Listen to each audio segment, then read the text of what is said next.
ഇവിടെ ബഹുമാന്യ മന്ത്രി സിദ്ദീഖ് സാഹിബ് ഉണ്ടല്ലോ ഇവിടെ, പിന്നെ അതുപോലെ തന്നെ അനിൽകുമാറുണ്ട്, അവർ മോണിറ്റർ ചെയ്യുന്നുണ്ട്. അപ്പം വിവരങ്ങളൊക്കെ നിങ്ങൾക്ക് അറിയാലോ, ഇപ്പോൾ രണ്ടുപേരും കൂടി കിട്ടാനുണ്ട്. നമ്മൾ ഇനി എങ്ങനെയാണത് മുന്നോട്ട് പോകേണ്ടത്? അവിടെ ഇല്ല, നമുക്ക് ഏറ്റവും വലിയ ടെൻഷന് അവിടെ കൂട്ടിയിട്ട മണ്ണും കൂടിയാണ്. അപ്പോൾ അത് എന്ത് ചെയ്യാൻ പറ്റുന്നതാണ് കൊങ്കൺ അധികൃതരുമായി സംസാരിച്ചുകൊണ്ടിരിക്കുന്നത്. അവർ പറയുന്നത് അതിപ്പോൾ എടുക്കാൻ പറ്റില്ല, വളരെ സ്റ്റേബിളാണെന്നാണ് അവർ പറയുന്നത്. അവരുടെ റിപ്പോർട്ട് ചോദിക്കുന്നുണ്ടോ? അല്ല, അത് പക്ഷേ വലിയ അപകടം ഉണ്ടാക്കൂലേ? അതന്നെ നമുക്കൊക്കെ ആശങ്കയുണ്ട്. അത് എന്ത് ചെയ്യാൻ പറ്റും? അവർ എടുത്താൽ അതിനേക്കാൾ വലിയ അപകടം ഉണ്ടാവുമെന്നാണ് അവർ പറയുന്നത്. അപ്പോൾ അത് അവരോട് തന്നെ ചോദിച്ചിട്ടുണ്ട്. ബഹുമാനപ്പെട്ട സിദ്ദീഖ് മന്ത്രി വളരെ വിശദമായിട്ട് ഇപ്പം എൻ്റെ മുന്നിൽ തന്നെ അവരുമായിട്ട് സംസാരിച്ചു. മിനിസ്റ്റർ, രണ്ട് കാര്യം വരുന്നുണ്ട്. ഒന്ന്, ഈ മണ്ണ് നീക്കം ചെയ്യാത്തതാണ് അപകടത്തിന് കാരണം എന്നാണ് പ്രതിപക്ഷ നേതാവ് ഉൾപ്പെടെ കുറ്റപ്പെടുന്നത്. പക്ഷേ എന്താണ് നിങ്ങളെ മറച്ചും പറയുന്നു? ഇപ്പോൾ രണ്ട് വാദങ്ങൾ ഒരുപോലെ നിൽക്കുകയാണ്. എന്താണ് ഇപ്പോഴത്തെ സാഹചര്യം? ഒരു കൃത്യത ഇല്ലാത്ത എന്താണ്? പ്രതിപക്ഷ നേതാവിൻ്റെ കാര്യത്തല്ലേ ഈ പണിയൊക്കെ തുടങ്ങിയത്. അതിനിപ്പോൾ രാഷ്ട്രീയമോ കാര്യങ്ങളോ വിവാദങ്ങളൊന്നും പറയുന്നു. ഇതിപ്പോൾ ജൂൺ മാസത്തിലാണ് നമ്മൾ ഇതിൻ്റെ മനസ്സിലാക്കിയിട്ട് 10-ാം തീയതി മീറ്റിംഗ് കൂടി, മീറ്റിംഗ് കൂടി. ഞാനൊരു മന്ത്രി നിരക്ക് ഈ വയനാടിൻ്റെ സാഹചര്യം അറിയുന്ന ഒരു വ്യക്തി നിരക്കാണ് ഞാൻ ഈ മീറ്റിംഗ് കൂടി. അത് കഴിഞ്ഞ് 25-ാം തീയതി ഇവിടെ വന്നു, സെക്രട്ടറിമാർ വന്നു, ചീഫ് എഞ്ചിനീയർ വന്നു, ഒക്കെ പരിശോധിച്ചു, കൊങ്കൺ താഴെ കൂട്ടി കാര്യങ്ങളൊക്കെ പറഞ്ഞു. ജൂലൈ 1-ാം തീയതി മീറ്റിങ്ങിൽ ഞാൻ വളരെ വ്യക്തമായി പറഞ്ഞിട്ടുണ്ട്, വയനാടാണ് സാഹചര്യം വളരെ അപകടകരമാണ്, അത് ശ്രദ്ധിക്കണം, അതുകൊണ്ട് ആ മണ്ണിൻ്റെ കാര്യത്തിൽ തീരുമാനം ഉണ്ടാക്കണം എന്ന് തന്നെ പറഞ്ഞു. അവർ പറഞ്ഞു യാതൊരു പ്രശ്നങ്ങളും ഇല്ലയെന്ന് പറഞ്ഞു. അന്നാണ് നമ്മൾ കണിശമായിട്ട് പറഞ്ഞത് പ്രവൃത്തി നിർത്തി വെക്കണം എന്ന് പറഞ്ഞു. അങ്ങനെയാണ് ഇതിൻ്റെ പ്രവൃത്തി നിർത്തിവെച്ചത്. ഇനി എന്താണെന്നതിന് ബഹുമാനപ്പെട്ട മുഖ്യമന്ത്രി ഇന്നലെ സൂചിപ്പിച്ചതുപോലെ ഒരു വിദഗ്ധ സമിതിയെ വെച്ച് എല്ലാ ഭാഗത്തും അശാസ്ത്രീയമായ നിർമ്മാണ പ്രവർത്തനങ്ങൾ നടന്നിട്ടുണ്ടോ, ഇതിൻ്റെ EPC കോൺട്രാക്ട് ഉണ്ടാക്കിയതിൽ എന്തെങ്കിലും അപാകതകൾ ഉണ്ടായിട്ടുണ്ടോ, എൻവയോൺമെൻറ്റ് കമ്മിറ്റി പറഞ്ഞ നിർദ്ദേശങ്ങളൊക്കെ ഇവർ പാലിച്ചിട്ടുണ്ടോ, അതിൽ വൈലേഷൻ വന്നിട്ടുണ്ടോ, ഈ കാര്യങ്ങളൊക്കെ അന്വേഷിച്ചിട്ട് ഒരു റിപ്പോർട്ട് പറ്റും. അതാണ് നമ്മൾ വെയിറ്റ് ചെയ്ത് കൊണ്ടിരിക്കുന്നത്. ഒരു ഭാഗത്ത് ഈ മണ്ണ് കൂടി കിടക്കുന്നുണ്ടല്ലോ, ഇപ്പോൾ ടാർപോളിൻ വിരിച്ചെടുത്ത് അവിടെ അല്ലാതെ വേറെ മണ്ണ് കൂട്ടിയിട്ടിരുന്നു. അതോ ഈ മണ്ണ് മറ്റേത് ഇടിഞ്ഞ് താഴത്തേക്ക് വന്നിട്ടില്ലെന്നാണ് ഇവിടുന്ന് നോക്കുമ്പോൾ മനസ്സിലാകുന്നത്. എന്താ യഥാർത്ഥത്തിൽ ഒരു വ്യക്തത കുറവുണ്ട്, അതുകൊണ്ട് ചോദിക്കും. അല്ല, അതിപ്പം നിങ്ങൾക്കറിയാലോ, മണ്ണ് എടുത്ത് അവിടെ കെട്ടുണ്ടാക്കി, ആ കെട്ട് വളരെ സ്ട്രോങ് ഉണ്ടാക്കി, അതുകൊണ്ടാണ് അത് അങ്ങനെ സംഭവിച്ചത്. അല്ലെങ്കിൽ അങ്ങനെ സംഭവിക്കില്ലല്ലോ. അപ്പം അതൊക്കെ നമ്മൾ പരിശോധിക്കണം. ഒരു വിദഗ്ധ ടീമിൽ നമ്മളിപ്പോൾ ഒറ്റ നോട്ടത്തിൽ കണ്ടിട്ട് കാഴ്ചക്ക് ഒരു വിദഗ്ധ അഭിപ്രായം പറയാൻ ഞാനതിൻ്റെ ആളല്ല. അന്ന് നിയമസഭയിൽ നൽകിയ മറുപടിയിൽ എല്ലാ ക്ലിയറൻസും ലഭിച്ചിട്ടുണ്ട്, പദ്ധതി വളരെ ഗുണകരമാണ്. ആര് നിയമസഭയിൽ ഇതിനെപ്പറ്റി ഒന്നും വന്നിട്ടുണ്ട്? ഞാനൊരു ചോദ്യം ഞാനല്ല അത് നിങ്ങൾ തെറ്റിദ്ധാരണ. ഞാൻ നിയമസഭയിൽ ഇതിനെപ്പറ്റി ഒരു ചോദ്യം വന്നിട്ടില്ല. ഇതിനെപ്പറ്റി ഒരു കാര്യങ്ങൾ നിയമസഭയിൽ ഞാൻ പറഞ്ഞിട്ടുമില്ല. അങ്ങനെ ഒരു ചോദ്യം വന്നിട്ടില്ല. ആകെ ഞാൻ മന്ത്രി ആയതിനു ശേഷം വന്നത് ഒരാളെ പറ്റി മാത്രമേ ചോദ്യം വന്നിട്ടുള്ളൂ. നിങ്ങളൊന്ന് ക്ലിയർ ചെയ്ത് പോയി. നിങ്ങളെല്ലാം കൂടി കണ്ട് താരീഖിടല്ലേ. ഞാനൊന്ന് പറയണം, അങ്ങോട്ടും ഇങ്ങോട്ട് കേൾക്കും. ചോദിക്കുമ്പോൾ നിങ്ങളൊന്ന് ആലോചിക്കണം, ചോദിക്കണമെങ്കിൽ എന്തെങ്കിലും സത്യം ഉണ്ടോന്നില്ല. ഈ പരിസ്ഥിതി അനുമതി സംബന്ധിച്ചുള്ള ചർച്ച നടക്കുന്നുണ്ടല്ലോ. ഈ പരിസ്ഥിതി അനുമതി കൊടുക്കുന്നതിൽ പല കാര്യങ്ങളും മറച്ചു വെച്ചു. പക്ഷേ പിണറായി വിജയൻ പറയുന്നത് സൂത്രപ്പണിയൊന്നും ഉണ്ടാക്കിയിട്ടല്ല, കൃത്യമായ പഠനം നടന്നതിൻ്റെ അടിസ്ഥാനത്തിലാണ് ഈ അനുമതിയൊക്കെ കിട്ടിയത് എന്ന്. അപ്പോൾ അങ്ങനെയാണെങ്കിൽ ഇത് അതാണ് ഞാൻ പറഞ്ഞത്. എങ്ങനെയൊക്കെയാണ് ഇതിന് അനുമതി കൊടുത്തത്, എല്ലാ പഠനങ്ങളും നടത്തിയിട്ടുണ്ടോ, എല്ലാ വിദഗ്ധ അഭിപ്രായങ്ങളും എടുത്തിട്ടുണ്ടോ, എല്ലാ കാര്യങ്ങളൊക്കെ ഒന്ന് പരിശോധിക്കണം. അതിനാണ് ഒരു വിദഗ്ധ സമിതിയെ വെക്കുമെന്നത് ബഹുമാനപ്പെട്ട മുഖ്യമന്ത്രി ഇന്നലെ സൂചിപ്പിച്ചു. ഈ നിലവിലെടുക്കുന്ന മണ്ണ് കൂട്ടുന്നത് റോഡിൻ്റെ അരികിലാണ്. അത് പശ പോലെ റോഡിലാവുന്നുണ്ട് പല സ്ഥലങ്ങളിൽ. അത് ഇപ്പോൾ ബോഡി എടുക്കുന്നതിന് വേണ്ടി മണ്ണ് നീക്കുന്നുണ്ട്. ബോഡി കണ്ടെത്താൻ വേണ്ടി, മിസ്സിംഗ് ആയ ആളുകളെ കണ്ടെത്താൻ വേണ്ടി മണ്ണ് നീക്കം ചെയ്യുന്നുണ്ട്. മണ്ണ് നീക്കം ചെയ്യുന്ന മണ്ണ് പിന്നെ ഇപ്പോൾ 2-3 കാര്യങ്ങൾ.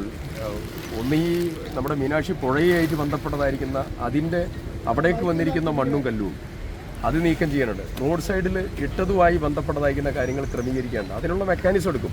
ഇപ്പോൾ ഫസ്റ്റ് പ്രയോറിറ്റി ബോഡി കിട്ടുക എന്നുള്ളതാണ്.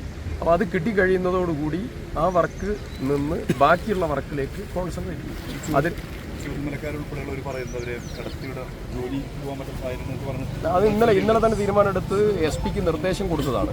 2 കാര്യം. ഒന്ന്, ചൂരൽമലയിലെ ആളുകൾക്ക് അവിടെ ഒരു ഡോക്ടറോട് കൂടിയിട്ടുള്ള ഹെൽത്ത് സെൻ്റർ ഫെസിലിറ്റി അവിടെ ഉറപ്പുവരുത്താനുള്ള നടപടി എടുത്തിട്ടുണ്ട്. അവിടെ മൊബൈൽ ക്ലിനിക്ക് അവിടെ പോയി അവിടെ തന്നെ സെറ്റ് ചെയ്ത് അവർക്കുള്ള എല്ലാ സംവിധാനവും, മരുന്നും ഡോക്ടറുടെ ഫെസിലിറ്റി ഉൾപ്പെടെ ഉറപ്പുവരുത്തിയിട്ടുണ്ട്. 2, ഒറ്റപ്പെട്ടു പോയ പ്രദേശത്തുള്ള മുഴുവൻ ആളുകളെയും ഷിഫ്റ്റ് ചെയ്യാനുള്ള നടപടിയുണ്ട്. 3-മത്തത്, അവർക്ക് ഈ മഴ ഇങ്ങനെ പോവുകയാണെങ്കിൽ ഈ ഒറ്റപ്പെട്ട് നിൽക്കുന്നതായ സ്ഥലത്ത് പണിയും കാര്യങ്ങളും ഇല്ലാതെ വരും. അവർ ബേസ് ചെയ്യുന്നത് കള്ളാടിയും അതുപോലെ ടൂറിസം മേഖലകളും തോട്ടം തൊഴിൽ മേഖലകളുമാണ്. അപ്പോൾ ഇതില്ലാത്തത് കൊണ്ട് അവർക്ക് റേഷൻ കൊടുക്കാനുള്ള നടപടി ഉൾപ്പെടെ കളക്ടറോട് അതിൻ്റെ ക്രമീകരണം ചെയ്യാൻ വേണ്ടി ലിസ്റ്റൊക്കെ ഉണ്ടാക്കാൻ വേണ്ടി നിർദ്ദേശം കൊടുത്തു. ഇന്ന് വൈകുന്നേരത്തോടു കൂടി ആ കാര്യവും ആലോചിച്ചു. നിലവിൽ ഇപ്പോൾ ഒരാളെ കൂടിയല്ലേ കണ്ടെത്താനുള്ളത്? ഒരാളെ കണ്ടെത്തി പറഞ്ഞ അവസാനം ഇല്ല രണ്ടുപേരെ കണ്ടെത്താൻ.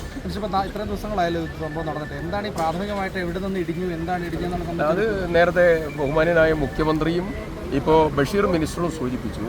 ഒരു ടെക്നിക്കൽ സയൻറ്റിഫിക് കമ്മിറ്റി, അതിൽ ലീഗൽ ആസ്പെക്റ്റും കൂടി ഉള്ളതായിരിക്കുന്ന ഒരു കമ്മിറ്റി വെച്ചിട്ടുണ്ട്. ആ കമ്മിറ്റി ഇന്ന് ബഹുമാനപ്പെട്ട മുഖ്യമന്ത്രി പിന്നെ ആ കമ്മിറ്റി പ്രഖ്യാപിച്ചു കഴിഞ്ഞാൽ ആ കമ്മിറ്റിയുടെ റിപ്പോർട്ട് താമസിയാതെ വരും. അതിലെല്ലാം ഉണ്ടാവും. ആ റിപ്പോർട്ടിന് ശേഷം നമുക്ക് എല്ലാ വഴിയും തെളിയും. അതുവരെ അതിനെക്കുറിച്ച് ഇപ്പോൾ അഭിപ്രായം പറയുന്നില്ല. നേരത്തെ പറഞ്ഞ അഭിപ്രായങ്ങളുണ്ട്. പിന്നെ ഗവൺമെൻറ് ഒരു ഡിസിഷൻ എടുക്കും. അത് ക്യാബിനറ്റിലാണ് തീരുമാനമെടുക്കും. ക്യാബിനറ്റ് തീരുമാനം ഒരു പ്രധാനപ്പെട്ട ടെക്നിക്കൽ ലീഗൽ കമ്മിറ്റിയെ വെക്കുക എന്നതാണ്. ആ കമ്മിറ്റിയുടെ റിപ്പോർട്ട് വരുന്നത് വരെ ഞങ്ങൾ ആ റിപ്പോർട്ട് കാത്തിരിക്കുക. ഈ ഘട്ടത്തിലാണല്ലോ ബദൽപാതകളെക്കുറിച്ചുള്ള ചർച്ചകളും സ്വാഭാവികമായിട്ട് വരുന്ന സാഹചര്യം. പൂഴിത്തോടൊക്കെ ഇതിനൊക്കെ സേഫാണ്. പൂഴിത്തോട് ഇതുമായി കണക്ട് ചെയ്ത് വന്നതല്ല. പൂഴിത്തോട് 1994 നിങ്ങൾക്കതിൻ്റെ ചരിത്രം അറിയാം. 1994 ലീഡർ തറക്കല്ലിട്ട ബൈരക്കുപ്പയും അതുപോലെ പൂഴിത്തോടും 94 സ്ഥാപിക്കപ്പെട്ടതായിരിക്കുന്ന കേരളത്തിൻ്റെ നമ്മുടെ ജില്ലയുടെ പ്രധാനപ്പെട്ട കണക്ടിവിറ്റിയാണ്. അത് മുന്നോട്ട് പോകാനുള്ള നടപടി PWD മിനിസ്റ്റർ കർണാടകയിൽ പോയപ്പോൾ ബൈരക്കുപ്പ പാലത്തിൻ്റെ പ്രത്യേകം കത്ത് കൊടുത്തു, പരാമർശിച്ചു. ഇന്നലെ ഡൽഹിയിൽ നിന്ന് കേന്ദ്ര മന്ത്രി ഗഡ്കരി അതിന് ഫണ്ട് അനുവദിക്കാതെ പറഞ്ഞു. കർണാടകത്തിൻ്റെ നോ രജിസ്ട്രേഷൻ സർട്ടിഫിക്കറ്റ് ഈ മാസം കിട്ടിയാൽ മറ്റേ ഇൻവെസ്റ്റിഗേഷനും ഡിസൈനും കഴിഞ്ഞിട്ട് ഒരു ഒക്ടോബർ മാസം നവംബർ 9 അതിന് തർക്കമിടും. ബൈരക്കുപ്പയുടെ തീർച്ചയായിട്ടും സർക്കാരിൻ്റെ 100 ദിന പരിപാടിയിൽ അത് നടപ്പിലാക്കും. ബഹുമാനപ്പെട്ട മന്ത്രി സിദ്ദീഖും അതുപോലെ MLA-മാരൊക്കെ വളരെ സജീവമായിട്ട് അവരുടെ ദീർഘകാലത്ത് ആവശ്യമാണ്. അതുപോലെ തന്നെ അദ്ദേഹം സൂചിപ്പിച്ചതുപോലെ പൂഴിത്തോട് ആ പേരാമ്പ്ര തന്നെ ഇവിടെ ബഹുമാന്യ ഷാഫി MP-യും പേരാമ്പ്ര MLA ഫാത്തിമ തേലിയും പ്രിയപ്പെട്ട സിദ്ദീഖ് മിനിസ്റ്റർ താല്പര്യം എടുത്തിട്ടാണ് ആ മീറ്റിംഗ് വിളിച്ചത്. ആ മീറ്റിംഗ് വിളിച്ചപ്പോൾ അതിൻ്റെ കാര്യങ്ങളൊക്കെ ഞങ്ങൾ പരിശോധിച്ചു. അതിൻ്റെ ഇൻവെസ്റ്റിഗേഷന് ഊരാളുകളിൽ 2 കൊല്ലം മുമ്പ് കൊടുത്തതാണ്. 1 കോടി 1.5 കോടി രൂപയ്ക്ക് ഇൻവെസ്റ്റിഗേഷൻ നടത്താൻ പറഞ്ഞതാണ്. അതിന് 40-60% ഇൻവെസ്റ്റിഗേഷൻ ആയിട്ടുണ്ട്. ഫോറസ്റ്റ് ഡിപ്പാർട്ട്മെൻറ്റിൽ ഫോറസ്റ്റിൻ്റെ പെർമിഷൻ കിട്ടിയിട്ടില്ല അവിടെ ഇൻവെസ്റ്റിഗേഷൻ നടത്താൻ വേണ്ടി. അതിന് ഞങ്ങൾ അന്നത്തെ മീറ്റിങ്ങിൻ്റെ തീരുമാനത്തിൽ അത് CCF-ഉമായിട്ടും ഫോറസ്റ്റ് ഡിപ്പാർട്ട്മെൻറ്റായിട്ടും ഫോറസ്റ്റിൻ്റെ സദർ ഹെഡ്ക്വാർട്ടേഴ്സ് ബാംഗ്ലൂരുമായി ബന്ധപ്പെട്ട് അതിന് അപേക്ഷ കൊടുത്തിട്ട് അതിന് സർവേ നടത്താനുള്ള അനുമതി തരാൻ പറഞ്ഞു. അതിൻ്റെ അനുമതി കിട്ടിയതിന് ശേഷം ബാക്കി കാര്യങ്ങൾ അതിന് ഈ മാസം അവസാനം ഒരു മീറ്റിംഗ് കൂടി നമ്മുടെ ബന്ധപ്പെട്ട മുഖ്യമന്ത്രിയുടെയും MP-യുടെയും ഉദ്യോഗസ്ഥന്മാരുടെയും ഫോറസ്റ്റ് ഡിപ്പാർട്ട്മെൻറ്റിൻ്റെയും ഒരു മീറ്റിംഗ് വിളിക്കുന്നുണ്ട്. സാഹചര്യങ്ങളൊക്കെ നമുക്ക് നന്നായി അറിയാം. നമ്മൾ വളരെ കാലം ജനങ്ങൾ പ്രയാസപ്പെടും. നിങ്ങൾ ആലോചിച്ച് 2016, 2018, 2024 ഇപ്പോൾ 26 ഓരോ ദുരന്തങ്ങൾ ഉണ്ടാവില്ലേ? ഒരു പരിഹാരം കാണണ്ടേ?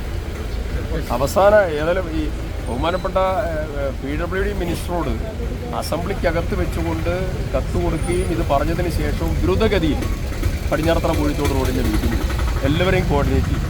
MP ഉണ്ടായിരുന്നു, MLA-മാരുണ്ടായിരുന്നു, എല്ലാവരും ഉണ്ടായിരുന്നു. ഉദ്യോഗസ്ഥർ മുഴുവൻ ഫുൾ ടീമോട് കൂടിയുള്ള മീറ്റിംഗാണ്. അതിൻ്റെ തുടർ പ്രോസസ്സിലേക്ക് ബഹുമാനപ്പെട്ട മന്ത്രി കടന്നു. ഞങ്ങൾ പറഞ്ഞ കാര്യങ്ങളിൽ അവസാനത്തേക്കല്ല വെച്ചത്. ആദ്യം തന്നെ മിനിസ്റ്ററും ഡിപ്പാർട്ട്മെൻറ്റുകളും ഇതിൻ്റെ പുറകെ നിൽക്കും. സോണിൽ നിന്ന് ഇപ്പോൾ കിട്ടിയ ബോഡി അദ്ദേഹത്തിൻ്റെ കൂടെ പ്രവർത്തിക്കുന്ന ആളുകൾ ഐഡൻറ്റിഫൈ ചെയ്തു. അത് പിന്നെ അസറുദ്ദീൻ അൻസാരിയുടെ ബോഡിയാണ്. അത് UP സ്വദേശിയാണ്. സർവേയറായി ജോലി ചെയ്യായിരുന്നു. അദ്ദേഹത്തിൻ്റെ ബോഡി കിട്ടിയിരിക്കുന്നത് 3rd സോണിൽ നിന്നാണ്. പുഴയോട് ചേർന്ന് മേലെ ഭാഗത്തു നിന്നാണ് കിട്ടിയത്. ഈ ബോഡി നേരത്തെ കിട്ടിയ സ്ഥലത്ത് തന്നെയാണ്? അല്ലല്ല, രണ്ടും വ്യത്യസ്തമാണ്. 3rd സോണിൽ നിന്നാണ് കിട്ടിയത്. ഈ പുഴ കേന്ദ്രീകരിച്ചുള്ള തരത്തിൽ കൂടുതൽ കാര്യക്ഷമമാക്കിക്കൊണ്ടിരിക്കുക. നന്നായി നടക്കുന്നു. കടാവർ ഡോഗ്സിൻ്റെ ഇതും പരിശോധനയും നടക്കുന്നുണ്ട്. പിന്നെ ഉപകരണങ്ങൾ വെച്ചുള്ള പരിശോധനയും നടക്കുന്നു. അതോടൊപ്പം NDRF-ൻ്റെ 2 ടീം നമ്മുടെ പുഴയിലൂടെയുള്ള പരിശോധന നടക്കുന്നു. ഈ നേരത്തെ രാഹുലിൻ്റെ ബോഡി കിട്ടിയതായ സ്ഥലം, ആ സ്ഥലത്തും അനുബന്ധ സ്ഥലങ്ങളിലൊക്കെ നല്ല രീതിയിലുള്ള പരിശോധന നടക്കുന്നു. ഇന്നലെ ആ ബസ്സും ഇതെല്ലാം മാറ്റിയതോടുകൂടി വെള്ളം തെളിയുകയും കുറച്ചൊന്ന് വെള്ളത്തിൻ്റെ ഒരു കഠിനമായിട്ടുള്ള ഒരു ഒഴുക്കായിരുന്നു. അതൊന്ന് കുറഞ്ഞു, വെള്ളമൊന്ന് താഴ്ന്നു, വണ്ടിയൊക്കെ മാറ്റി. അപ്പോൾ കുറച്ചുകൂടെ ഒന്ന് സുഗമമായി വെള്ളത്തിൽ പരിശോധന നടത്താനുള്ള സൗകര്യം. കാലാവസ്ഥ അനുകൂലമാണ്. ഇപ്പോൾ അനുകൂലമാണ്. അത് മാക്സിമം യൂസ് ചെയ്യുകയാണ്. സ്ട്രെങ്തൻ ചെയ്ത് പോവുക. നിലവിൽ എത്ര ടീം, ഏതൊക്കെ ടീമാണ് ഉള്ളത് നമുക്കിവിടെ? NDRFിൻ്റെ ദളങ്ങളുണ്ട്, അതുപോലെ നമുക്ക് ഫയറിൻ്റെ സിസ്റ്റമുണ്ട്, പോലീസിൻ്റെ സംവിധാനമുണ്ട്, പിന്നെ ആത്മാ വോളണ്ടിയേഴ്സും സിവിൽ ഡിഫൻസിൻ്റെയും ആളുകൾ ആവശ്യത്തിനുണ്ട്, ഉപകരണങ്ങളും ആവശ്യമുണ്ട്.